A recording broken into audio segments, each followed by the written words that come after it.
here, Member of Parliament from Peterborough Kawartha. So bear with me as I work my way through this winter cold, and my voice is a little bit off, but nonetheless, I'm here and feeling fine. So back at it. Happy New Year, 2023. First episode for this new year of People Before Politics. And again, if you've missed any of these episodes, you can watch them. But the premise behind us starting this episode or this series was to really find out about who the people are behind the Conservative Party.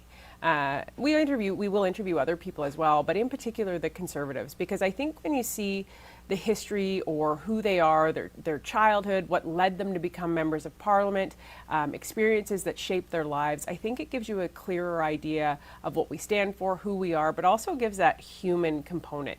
So often what we're seeing in politics is this division and this polarization of not seeing the person, right? And we see that a lot with online and hate and just projecting terrible things and forgetting that everybody, not just politicians, not just elected officials, are people. They have families, they have moms, they have dads, they might have children, brothers, sisters.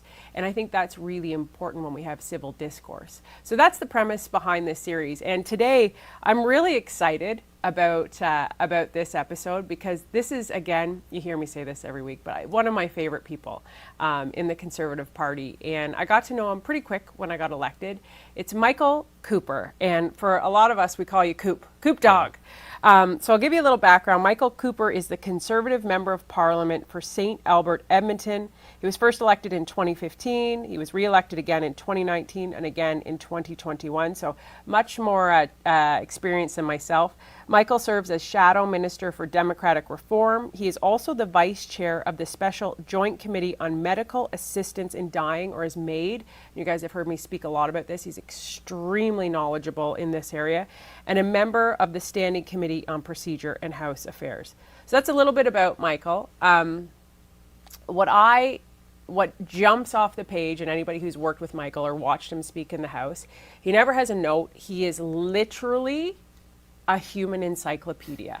And I'm just gonna throw this out. I didn't tell him any of this, so let's just try something. Michael, who was the Member of Parliament for Peterborough Kawartha in 1987? Bill Dom.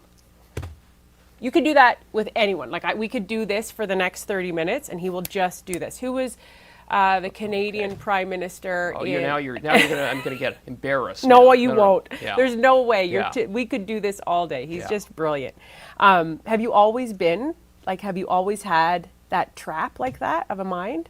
Well, I've had a keen interest in politics from a young age, and I don't know when exactly I got interested. I think it was during the 1992 U.S. presidential election. I was, 8 or 9 years old. And then in grade 6, in social studies, part of the curriculum was government. And the local MLA came in to present to our grade 6 class, and then we went to the legislature to watch question period, and I was hooked. And, to my parents' credit, they said, rather than standing and watching from the sidelines, get involved and join a political party. And it's interesting that they encouraged me to do that and to join a party because they themselves had not been politically active. I mean, of course, they voted, they were generally informed, but the idea of being involved in a political party was just not something that they would ever think to do for themselves. And so you were in grade 6 when you joined a political party? No, I was a little too young to join a party. But when I turned 14, I joined the Alberta Progressive Conservative Party and got involved in my local constituency association when I was 14, and soon got involved at the federal level. And I guess the rest is history. It's wild. Were you ever identified as extremely gifted or any of that, just for your ability to have that knowledge and bring it out? I don't know. I'm just a bit of a political animal who There's follows more elections. Than that. No, I totally disagree with you, Michael Cooper. You have a gift. I'm going to identify you right now as gifted. And just watching you, and you're able to take facts and just spit them out like I've never seen somebody do. So why conservative for you?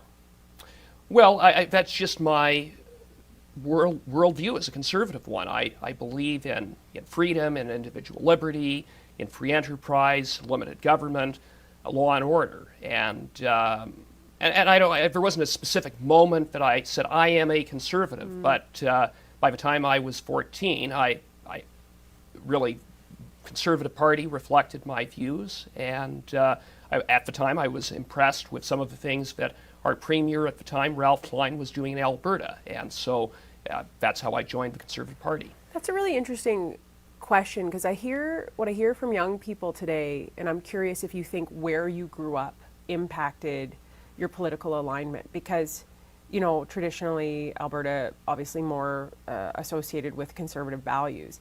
And I hear a lot of kids, especially university kids, they've come up to me a lot. I've had a chance to talk to Queen's students recently, and they're like, I feel like I can't say I'm conservative. Do you think Alberta, do you think you got a real look at the whole picture of left versus right, NDP versus conservative, or do you feel like you were sort of curtailed into conservative?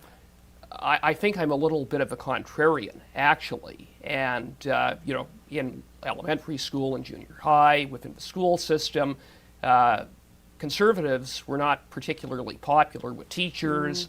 So it was the same there. So Yeah. in some ways, actually, sort of my classmates, to the degree they had political opinions, and sort of a discourse between teachers, it was actually that conservatives are not good, that Ralph Klein's a bad guy. So so it actually wasn't a case of just being in an environment where everyone was conservative. Quite the opposite, actually. That's good to hear. Yeah. That's really, and yet you still formed that opinion. So you went on, did very well in school. You have a brother as well? I do. He's a lot smarter than I. He's I can't even fathom an that. ear, nose, and throat doctor, the gold medalist of sciences at the University of Alberta. So I don't hold a candle to him. What's his name? Tim. Hi, Tim. I think your brother's great, and I can't imagine if you're smarter. I don't know how that works. So what do your parents do? What did your parents do? My dad had an accounting background and worked in a number of different capacities in the city of Edmonton at a fairly senior level before going into management consulting, where he had a fairly successful practice. He's been retired for about 10 years, but he still does some consulting on the side and to keep him busy. Yeah. And my mom, she has an MBA, and she worked in human resources and worked at the city of Edmonton and then the province for a few different departments. I love that you gave your parents credit for fostering your interest. I think that's really important. I think sometimes we as parents, I know you're not a parent, but I think sometimes parents will say they want their kids to do what they think is going to be best for them, and they don't actually pay attention to what the kid is naturally interested in. So I think that's really neat that your parents fostered that love of yours. Well, and they've been there for me every step of the way. When I said they weren't necessarily political back then, they're very political now, and have just been a great support Are they like in all my my parents campaigns. and watch CPAC every day, all day? Every time, I guess I've got to tell them if I'm getting up to speak. But, Isn't that cute? Yeah, I think it's know, actually I cute. know. My parents will text me. This is actually a really funny story. My dad texted me in the middle of the House of Commons, and we have our phones often if you're watching on CPAC, and I looked down at my phone, and my dad obviously didn't have spell correct on. You look tried. I'm like, I think he means I look tired. But thanks, Dad. Yeah. Thank you so much. Yeah. You can always rely on your parents to That's be right. brutally honest with That's you, right. right? And that's Yeah. what we need. Okay, so you went on to become a lawyer litigator. That's right. How long did you do that? So I was called to the bar in 2010, articled a year before that. So all in, 6 years, including 1 year of articling. And I practiced at 2 Edmonton firms, starting, actually I worked in municipal law area and then did civil litigation for the last few years of practice. So did you always, are you a very goal-oriented, I'm going to do this and then I'm going to do this? Are you that type of person?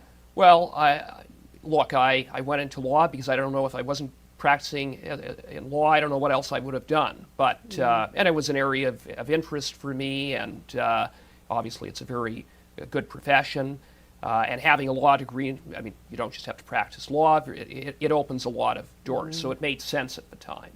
And in terms of running for office, it's something being heavily involved in politics, in the federal Conservative Party, provincial Conservative Party, something that, obviously had crossed my mind. But as you know, Michelle, you don't get to pick if you're elected. There's a lot of circumstances that happen, and it's a lot of hard work, absolutely, but also a bit of luck. And so when I went into law and started practicing, my plan was to practice law for, foreseeable future. But something happened in my riding, and that is that the Conservative member of Parliament, who I had been a strong supporter of, I was his riding president at one time, Brent Rathgeber, left the Conservative caucus to sit as an independent. And that was in June of 2013. And so suddenly that opened up the nomination. And I was busy practicing law. And, a lot of people, because I'd been involved in the party, but also in the community, approached me and encouraged me to seek the nomination. And I talked to a lot of people, had to assess, was it winnable? Could I do it? Was the support there? And by the end of the summer, it was clear to me that I had, a fighting chance of winning the nomination. So in the fall of 2013, I announced my candidacy for the Conservative nomination. It went on for months, and won the nomination. Won the nomination, and then, in a kind of unique race, defeated my friend at the time, Brent Rathgeber, who was an independent, and he took 20% of the vote. And it was because he didn't leave caucus because he was thrown out. There was no scandal associated with him. He left on a matter of principle. Now, I disagree with why he left. I don't think it was the best decision he could have made in the circumstances. I understand why he did it, but as a result of that, it's why I'm now the member of Parliament for St. Albert Edmonton. I think law. People ask me this often about being a member of Parliament, because it is a very odd job to even kind of describe, right? But I think law and lawyer brings one of probably the most important skill sets to the job. I see that often, because you need to know how to litigate facts and take everything in, but know the system and the process. Absolutely. I agree. First of all, we deal with laws. That's what we do. We are legislators. So having a legal background definitely helps. But, when I go into the House of Commons, it's sort of like going into a courtroom. Although sometimes the questions from colleagues are not as good as the questions I might get from a judge, but nonetheless, you sort of the same things that I would do if I was going into a courtroom to prepare, I do when going into the House of Commons. So it's similar in that regard as well. I want to loop back to you a bit as a person before, because I have other questions I want to ask you about in the House. But before we get to that, what else shaped you? Did you do sports, groups? Because where I'm going with this question is you're a very passionate advocate for mental health. And I'm curious what you did or what shaped you to feel that way. I think part of it just comes from the experience of dealing with some of these issues around people or people who you get to know. And not only have I been a strong advocate for mental health supports, but also for the rights of victims who are so often forgotten in our criminal justice system. And although in the last while I've been on democratic reform, on procedure and House affairs, I was on the justice file for a good chunk of the past 7 years. So I've worked hard to champion the rights of victims and to strengthen our criminal justice system, which is broken in so many respects. It really is. I want to read this. Michael has also been an advocate for jurors, which is the last form of mandatory civic duty in Canada. In 2018, Michael introduced Bill C-417, which would amend the criminal code so that former jurors suffering from mental health issues arising from their jury service So you can imagine what being on jury service would do to your mental health. Can disclose all aspects of their jury service with medical health professionals without criminal penalty. The bill passed unanimously at all stages in the House of Commons, a significant achievement given that few private members' bills introduced by opposition MPs pass at any stage. The 2019 election was called before the bill could be voted on in the Senate. Yeah. So, but this just kind of speaks to your priorities, right? Like you can see who somebody is in the House, and I want to talk about MAID too, but Sure. so what happened then? Well, actually, the bill is now law. It became law this month in January, and that was after 3 years, 4 bills, and 3 parliaments. Congratulations. You must be really proud I of guess that. 4 years, not 3 years. But look, how that bill came about, why I championed it, was really as a result of a study that we took at the Justice Committee. We did the first study on juror supports, and we heard from a number of former jurors who went through horrific trials. Jurors like Tina Dancer, who I've gotten to know, was juror number 1 in the Paul Bernardo trial. 30 years later, 25 years later then, she's still living with the impact of that trial and being exposed to horrific evidence. Vicarious trauma. But look, we say Paul Bernardo, one of the most horrific cases in modern Canadian history, but every day there are really ugly trials where jurors are exposed to difficult evidence, but it's not just the evidence. There's a lot of pressure, there are a lot of stressors, and so one of the things that they said that impeded their ability to get help if they suffered and needed help was the jury secrecy rule, which exists for a good reason, but the jury secrecy rule says that you cannot talk about the deliberation process, which is often the most stressful aspect of jury service, with anyone for life, even a medical professional. And so one of the recommendations that the unanimous report had was based upon a law in the Australian state of Victoria to carve out an exception, a narrow exception, to say that if you're a former juror, you're suffering from mental health issues, that you can go to a medical professional bound by confidentiality post-trial. And so what that does is number one, it protects the integrity of a jury secrecy rule, because the purpose of a jury secrecy rule is to ensure the finality of the verdict, to protect the privacy of the jurors, and to protect the sanctity of the deliberation process. Well, if it's in a strictly confidential context with a medical professional bound by confidentiality, it protects that. It protects the integrity of the rule. But at the same time, it allows jurors who are suffering to get the help that they need. And, it was unanimously supported. It was a unanimous report, unanimous recommendation. But sometimes in Parliament, we have these studies that are really good. And there's actually a fair bit of consensus from all the parties. And, good recommendations are put forward. And then those reports sit on a shelf, and 10 years later, another parliamentarian decides maybe we should launch a study, and maybe it's picked up off the shelf that 10 years ago the same issue was studied, but guess what? Nothing had been done.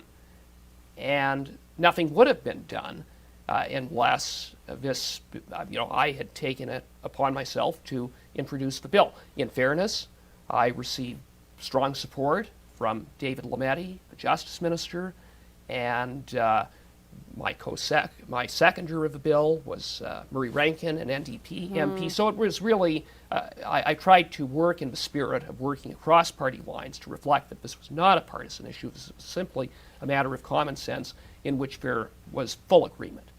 And I think the other thing about this that it illustrates, and you've been here for, a year and a half. Yeah. You've been doing tremendous work.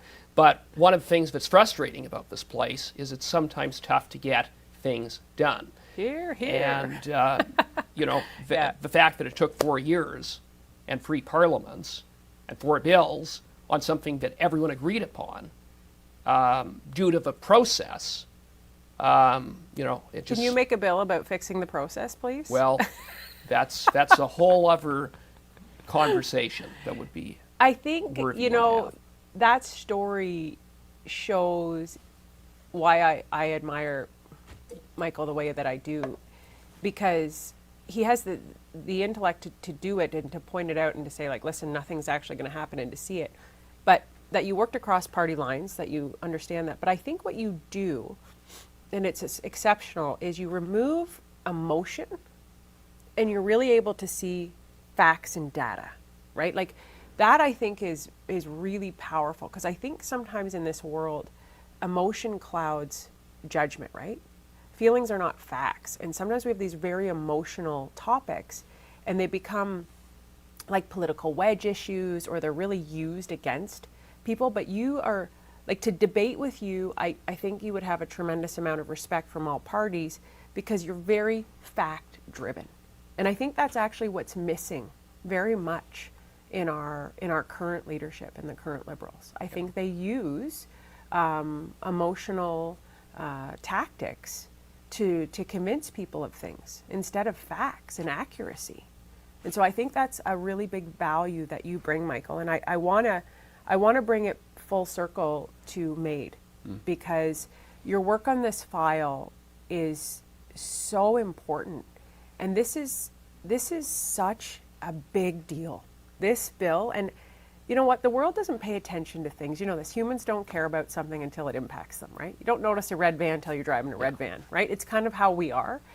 And MAID, medical assistance in dying, as many of us know, many of you may know, very beneficial for many families who have somebody who's at that end stage of life. I have friends who used it with ALS. It was very peaceful. It was very important, and it was a great service. But that's not what we're talking about.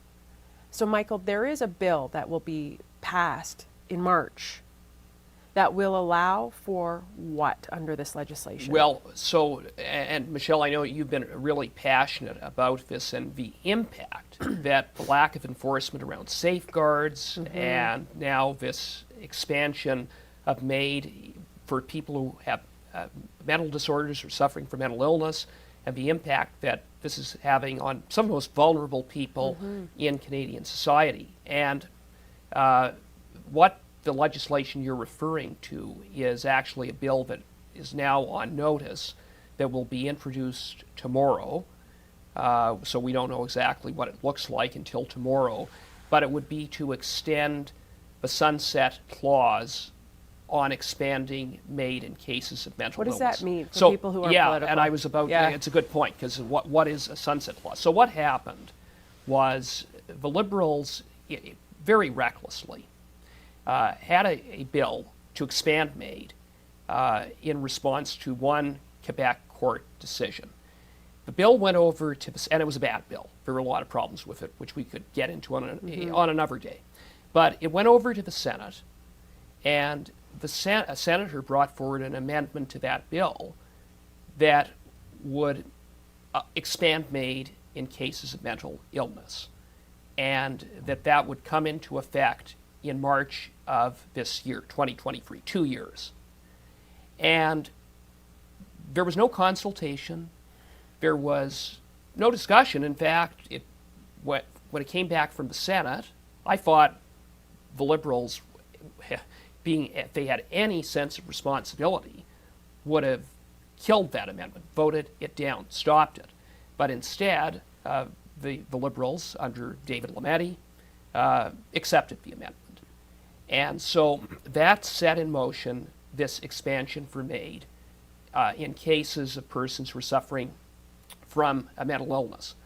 Now, there are a lot of problems with this, problems that were identified by experts, including the fact that it is difficult, if not impossible, to predict if someone can get better. And what that means is when we open the door to cases of MAID for mental illness, there is no question that people will prematurely end their lives who could otherwise go on to live healthy, and happy lives. It's so wrong. And the government has known about this from the beginning.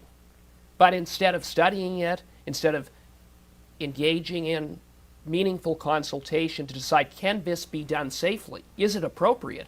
They said, we're going ahead with it, and then we'll study it. Well, when they studied it, experts, as I said, raised all these problems. But Lametti and the Liberals ignored it until now. They themselves are admitting clearly that it's such a disaster, they actually have to bring in this legislation to extend it. But Which is what a sunset clause is. Yeah, so the sunset clause said in 2 years the MAID will be expanded. So now what they're going to do is extend that deadline. But it's window dressing. It's window dressing because it's not just a matter of a few more months. Instead of it happening in March, to say maybe in June, that will somehow be ready, but it will be somehow appropriate. It won't be appropriate. It's not safe. That's what experts have said. And so rather than just extending the sunset clause, and sure, that's better than opening it up in March, they really should go back to the drawing board and maybe think about helping people who are suffering from mental illness, to provide supports, to give people hope instead of offering them death. But that's what they're doing. It's crazy. It actually is. And I think sometimes people get so wrapped up that we're just fighting with each other, that we're not, like, they don't know how serious some of these issues are. And like, it's so different on the inside than being on the outside looking in, you know? But you just articulated that perfectly. So what can we do? And what can people at home do? I think we need to keep the pressure on the Liberals to say kicking the can down the road is not good enough, that they need to abandon this because it's not appropriate, it's not safe, and that's what has to happen. And I think the more people learn about this, the more they're quite surprised by it, because it hasn't gotten as significant as this policy is. I mean, we're talking about life and death, but a lot of people don't really, it hasn't gotten the attention that it deserves. And so a lot of people aren't quite aware about exactly what is happening, because as you pointed out, when this was first introduced, it was in the context of something at end of life, where someone who had the capacity to consent could maybe end their life just a little earlier to ease their suffering. Now, you can get into debate about the appropriateness of that, but it's something I think everyone could understand, and something that, well, I mean, polls certainly show a majority of Canadians support it. But as you correctly pointed out, this is very, very different than that. When we're talking about not end of life, we're talking about people who could get better, and when instead of offering them help, we're offering them death. Yeah. I think, so what I would suggest, or to add on to what Michael just said, what you can do is have conversations with people. I think those are, it sounds so kind of grassroots, but that's how shifts happen, because you don't know what you don't know. And so I think that's where bad things kind of fall through the cracks. You're like, how did we get here? Right? And it's because like the goalpost kind of gets moved further and further along, and people don't know. So I would encourage you to talk to people, and especially I've had a flood of people message me, and I read one letter, I have it, but I'm not going to read it today. But she wrote me this letter. She struggled with schizophrenia, and she's just mortified by this bill. And I've had another young woman from university. She said, if this had been presented to me when I was at the height of my illness of depression, I would be dead today. And I'm fine. I'm okay. I'm thriving. I'm doing well. There is treatment for people. And so the messaging is really, really important. So Michael Cooper, that was brilliant. We have to end with some fun little things that we want to know about you, because sometimes I just think you're like Data from Star Trek. You're just this like person with just information. So let's do some fun facts. Favorite food? Chinese. You eat. Okay, that's great. That was a great start. Favorite book? My favorite book. Well, that's an interesting question. I don't know that I could say that I have an absolute favorite book. Lots. It's not a pass or fail question, Michael. Yeah. So, Okay, movie? favorite movie. Yeah, that's another good. Okay, listen, I, what do you I'm do really, for I'm fun? really failing. What do you do really for failing. fun? Do you have Yeah, fun, Michael yeah, Cooper? yeah. I've seen you have fun. Yeah. What is your fun? Well, socializing, getting out with friends, having a Writing beer. legislation. Yeah. No, the easy questions. Favorite movie? I don't know. Ask him about law and like rewriting the entire parliamentary system, and he can answer you. But ask him what his favorite movie is, folks. No. So I just tripped him up there on that. No, seriously, Michael, your work in the House is highly, highly valued, and I think more people need to pay attention to what comes out of your mouth, because, as I said earlier, the facts that you have and the way that you are able to articulate them, they're just so impressive. So I am so fortunate to work alongside you and to have you kind of have the knowledge so that we can help Canadians live better lives. It's an honor to be with you, Michelle. You're doing great work, and you're really a valued colleague and such a great addition to our Conservative team. Well, thanks. And someone who, fun fact about you, you're the only MP for Peterborough to win the seat, even though your party didn't form government, other than who? Bill Dom. Bill Dom, exactly. Yeah, Bill Dom. Yeah. Yeah, so it was the first in 41 years, because I was 42, I think, when I won. So yeah, it was like right almost to my year. So okay, yeah, he knows everything. Who was the MP in Peterborough Kawartha? 1962. Yeah. Okay, we'll end it there. So okay. All right, thank you guys so much for watching. Michael Cooper, tell everybody where they can find you and follow you. They can find me on Twitter at Cooper for SAE. They can find me on Facebook, Instagram. So all of the usual platforms. You keep fighting. Keep inundating them with facts. It always works. It's a pleasure. Thanks for watching, guys.